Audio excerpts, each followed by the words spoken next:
This Christmas, my aunt gave me a box she found in her attic. Inside were my uncle's slides, photos that she had never seen in more than 30 years. And this event made me realize why film photography matters now more than ever.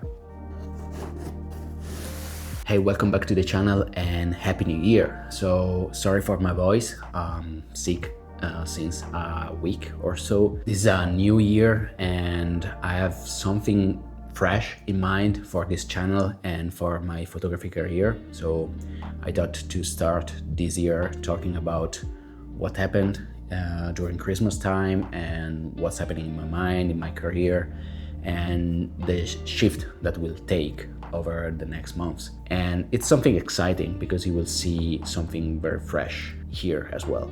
So to give you a little bit of context, a few months ago I was at a family dinner. While I was talking with my aunt, she casually mentioned about a box she found in her attic. And inside this box she found the photos that my uncle took more than 30 years ago. And this really shocked me because he was my favorite uncle, and when he died I didn't know him very well because I was 11. So this Christmas my aunt gave me this box as a gift. And the first thing that I did was to jump to my scanner and go through every slide that he shot. And it was a good feeling because I discovered some aspects of my uncle that I just heard about, and watching everything through his eyes was just beautiful. I discovered his passion for travels, and I saw his trips to Chile, for example, but also his passion for ski mountaineering, and somehow I discovered that I had in common a lot of things with him. And anyway, the best part of this story is the possibility to hold in my hands those photos,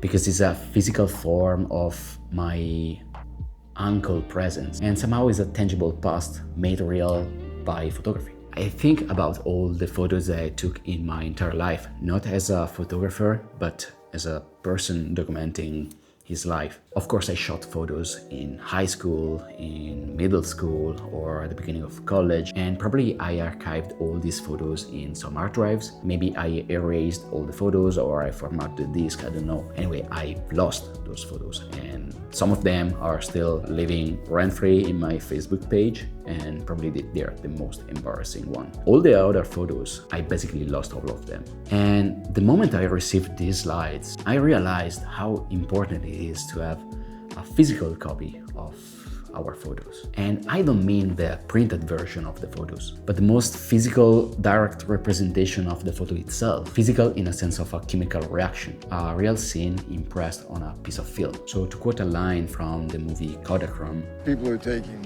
more pictures now than ever before, billions of them, but there's no slides, no prints, it's just data, electronic dust. And years from now, when they dig us up, there won't be any pictures to find. No record of who we were, how we lived." And speaking about data or electronic dust, today we live in an era where AI is getting bigger and bigger every day, and somehow is casting its shadows on all of us. Now, I don't want to be dramatic saying AI will replace all the photographers, but the truth is anyone can generate beautiful images with AI. But despite they are super realistic, they are still fake. They are nothing but the representation of the nothingness, and nothing is documented, whether it's a portrait or landscape or whatever it is. That, yes, that is electronic dust. And today, the tangibility of the analog photography is more important than ever. That negative, more than any prints, becomes proof. Proof that someone was there, proof that this moment existed, and proof of presence. As you might have understood, this analog photography thing has really gotten to me deeply. Not because I like the colors of Kodak Portra 400, or because shooting film is trendy or whatever. This tangibility has touched me deeply. And I think that analog photography must be part of my future in a more significant way. So today I work as a photographer and filmmaker in the commercial field and in a small part on the documentary field, and I do it 100% digitally. But I want to change that somehow. Even though it will be super difficult, I want to build a practice around film photography. But besides that, working with film is not my main reason, because what really drives me is the idea of leaving behind a physical copy of what I've done. Because I think it's important now to do something real, to do something that is tangible, that you can hold in your hands, not in a hard drives, but as a physical copy of what you're doing, of what's your vision, of what's your art. I don't know, man, this is so real to me that no AI will ever compete to this. Okay, so where am I now? Of course, I already shoot film, even though I don't shoot it professionally, and my knowledge of film photography is a bit at the beginner level. I don't see myself as good as I'm a digital photographer. I think shooting film is on another level, of course. Metering, it's a different thing. Understanding the light works differently, and having 36 shots plus all the costs that implies of getting film, developing film, scanning film, it's totally different. So every photos that I take on film requires a different levels of skills. But this kind of difficulty that I feel shooting film, it's grounding. It excites me, because it's like starting photography again from zero, or almost from zero. And I don't know, it's beautiful. Anyway, now I want to talk about some gear that I have and that I will use, and you will see me using in my future YouTube videos as well. Right now I'm using two film cameras. One is an SLR camera and the other one is a point and shoot camera. So the first one is the SLR camera, which is my Canon A1, currently paired with the 28mm f2.8. I got this camera in a bundle. I got it with the original boxes, which honestly, it couldn't just convince me to get this camera, because I don't know, this is from the 80s, and I think if someone kept it with the original boxes since the 80s, it's someone that cares about photography, and you can tell by the aesthetic. It's kind of brand new, a little bit of brass scratches here and there, which is super cool. Anyway, I bought it just because I really like the aesthetic and the affordable price. When I get the whole bundle, I paid something like 300 euros, and I mean, it's a very good deal, because you will see how much gear I got with it. So this camera has a downside on its end, which sometimes drives me crazy, because it's not fully analog, meaning that without the small battery it won't work. Not the light meter won't work, but the whole camera won't work, the shutter.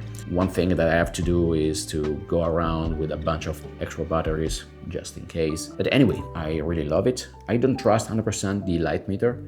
That's why I meter separately now. I will talk about in a few minutes. For the lens, I have this 28mm, which is my favorite focal length, for two reasons. The first one is wide enough to capture involving scene in some way, and the second thing is that it's easier to focus, because on wider lenses it's easier to focus rather than, I don't know, a 50mm or more. So makes the photography journey a bit more pleasant. Moving on, the second lens that I use is a 50mm f1.8. This lens is not super good actually, because I have fungus inside, but I don't mind. I won't change it or I won't fix it, because it gives a little bit of extra blooming, especially when shooting wide open. It's like having a 1/4 mist filter. So I don't shoot very much with it, maybe sometimes a few portraits. When I travel, at least, this one comes with me for sure, together with my 28, because there are two small lenses and I simply can't fit in my pocket. So a second lens that I have is the 135mm. This is a f3.5 lens. I haven't shot really much with this lens, just because it's a bit limiting in my opinion, but I for sure dream about doing some work just with this lens, or at least to shoot some portraits. You will see something probably in the next month done with this lens. Can't say very much about that.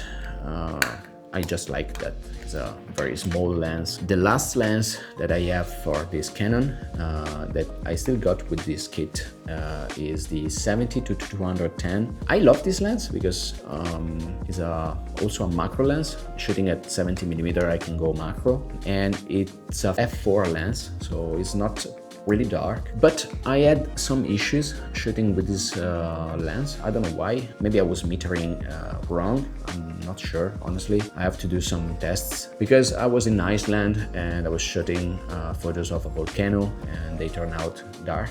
I don't know why. I'm sure that I was metering properly, so I don't know if it's the light meter of my Canon or the lens has some issues adjusting the aperture ring. I don't know. I will try to shoot more with it, light metering with my phone, and let's see if I can get some good photos with it or not. The last piece of this kit is a flash. This is a full manual flash. I never shot with this. I will test it and I will make a video about this as well, just because I want to learn, you know. And I think the best way to learn things is to test it and get messy with it. But yeah, I'm sure it will be a very good tool to have in my kit. And moving on, talking about the second camera that I have, which honestly is probably my favorite camera, just because it can fit in my pocket.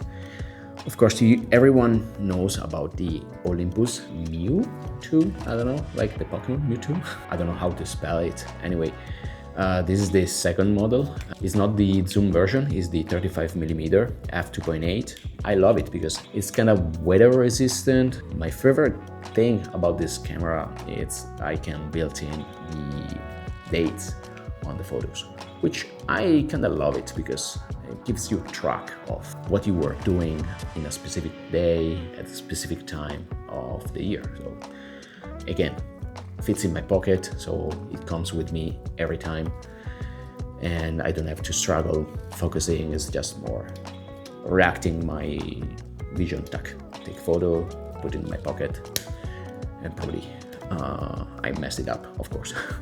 And yeah, talking about light meter, as I said, I use my phone. I have an app on my iPhone, which is nothing crazy, to be honest. It just works. I point, and usually, depending of course on the light situation, but usually I try to expose for the shadows. So I try to meter accordingly, and of course I just use it for my Canon A1 because the Olympus doesn't need it. Now, as I said, my film skills are good. I still need to learn a lot, especially how to expose properly in different situations, like nighttime or snow. And one thing that I want really to learn for real is to expose without the light meter. So I want to learn better to read the light and not rely on the light meter. And again, I don't know how to take film photos with a flash, despite I use it on my camera. I mean, I know how to do it because I know the basics, but I never actually did it. So yeah, it's the thing that you cannot re-watch your photos instantly and correct and dial in. It's kind of scary because, of course, film photos are expensive and wasting an entire roll of film just because I'm testing. Yeah, so it's a bit scary, so I want to test it in a better control environment. And talking about films that are expensive, yeah, they're expensive. I was watching prices before COVID and they were priced around €2 per roll, which was a good price, of course. And now, in average, I spent €15 per roll, not talking about the development and scanning thing. Luckily, I scan at home because I bought a scanner. I will probably make a video about that. Still, buying films and developing films, it's kind of expensive. So the whole process will be slower, and I think this will be reflected on my YouTube channel as well, because I will maybe slow down a bit the publication, and because I don't want to waste 10 rolls of films in one day. I'm not yet at that level, of course. Anyway, my goal now and for 2026 is to push more in this direction. I want to become a better film photographer, and I want to document this journey on YouTube as well. Of course, it will be a dream to land on film shoots for my commercial clients, and I will try to build a solid body of work together with my digital work. So the idea is to actually go out do my digital commercial stuff and shoot at the same time on film, just to test it and eventually put the film photos on my website and try to sell myself as a film photographer in the future, not now, of course. Anyway, I wanted to share everything on this video because I think in a world of infinite images and AI generated content, the physical photograph matters now more than ever. You know, my uncle left behind these images, a proof of his presence in this world, of his trips, of his adventures. And I think this is the most important thing after all. They are a record of who he was and how he lived, and I simply want to do the same, to document my life and leave a physical copy behind me. And above all, I want to shoot real things. So yeah, I hope you enjoyed this video, and of course I hope to see you along on this journey. And again, sorry for my voice. I feel the level of the voice is slowing down and down, so I think that's a wrap and I will get some rest now. So see you in the next video.